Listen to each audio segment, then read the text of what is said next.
warahmatullahi wabarakatuh. Perkenalkan, nama saya Rosa Hamzah dengan NIM 151423148. Saya dari kelas 1G jurusan PGSD. Tujuan saya membuat video ini untuk memenuhi tugas mata kuliah Bahasa Indonesia dari dosen pengampu yang terhormat Ibu Vidya Monoarfa MPD. Baiklah, langsung saja saya masuk ke materi yang pertama, sejarah perkembangan bahasa Indonesia. Bahasa Indonesia lahir dan berkembang berkat perjuangan para leluhur bangsa. Bahasa Indonesia lahir diiringi tetesan keringat, tetesan darah, dan tetesan air mata para pejuang terdahulu sebelum tahun 1928. Dengan kata lain, lahirnya bahasa Indonesia sudah ada sebelum dikukuhkannya bahasa Indonesia sebagai bahasa persatuan. Bahasa ini telah menjadi bahasa lingua franca di seluruh tanah air Indonesia. Yang kedua, kedudukan dan fungsi bahasa Indonesia. Istilah kedudukan dan fungsi merupakan dua hal yang sulit dipisahkan dan dibedakan. Dalam hubungan ini, yang dimaksud dengan fungsi bahasa adalah nilai pemakaian bahasa yang dirumuskan sebagai tugas pemakaian bahasa itu di dalam kedudukan yang diberikan kepadanya. Dan yang dimaksud dengan kedudukan bahasa adalah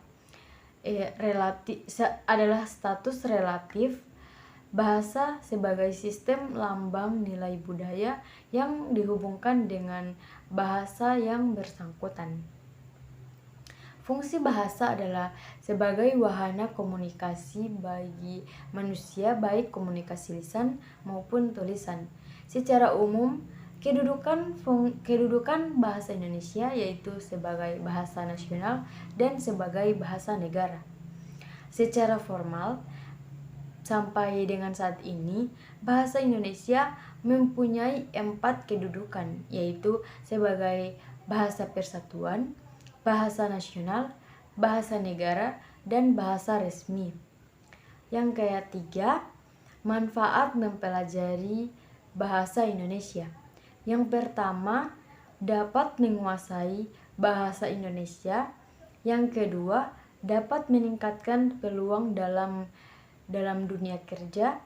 Yang ketiga, akan membantu kita memahami lebih dalam tentang budaya, tradisi, dan kebiasaan masyarakat Indonesia. Yang keempat, dapat menikmati dan menghargai karya sastra yang berasal dari Indonesia.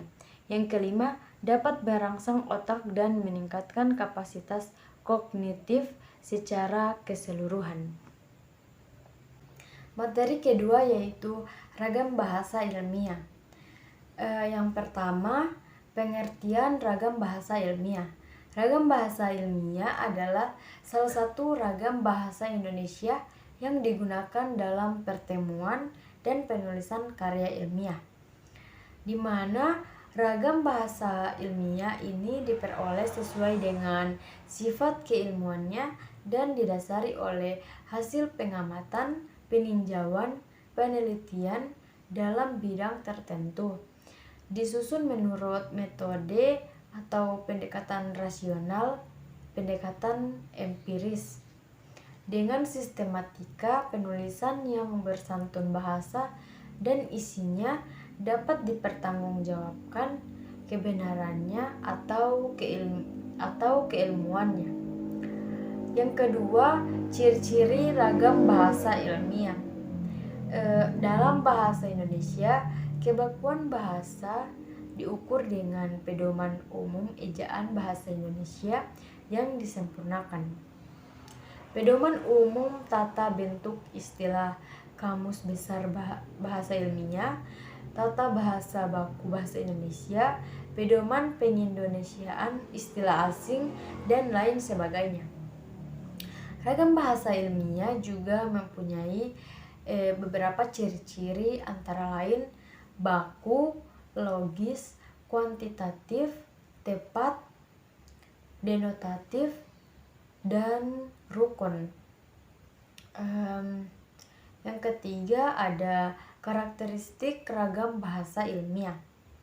Karakteristik dari bahasa Indonesia ragam ilmiah ini adalah bahasa Indonesia bersifat cendekia, bahasa Indonesia bersifat lugas, bahasa Indonesia bersifat jelas, bahasa Indonesia bersifat formal, bahasa Indonesia bersifat menghindari kalimat fragmentasi.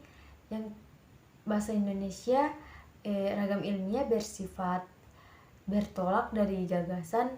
Bahasa Indonesia ragam ilmiah bersifat objektif. Bahasa Indonesia ragam ilmiah bersifat ringkas dan padat.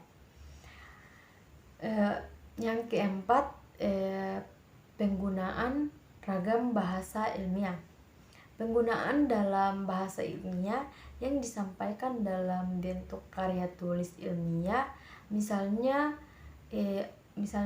laporan penelitian, makalah, skripsi, tesis, dan disertasi adalah bersifat formal.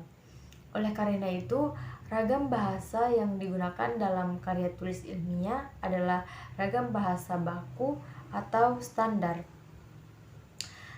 Demikian pula bahasa ragam sastra seperti puisi, prosa, dan drama disusun sedemikian rupa sehingga dapat menimbulkan berbagai efek emosional, imajinatif, estetik, dan artistik yang dapat membangkitkan rasa haru baik bagi penulis maupun pembaca.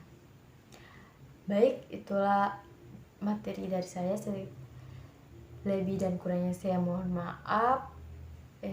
Wabillahi taufiq wal hidayah. Wassalamualaikum warahmatullahi wabarakatuh.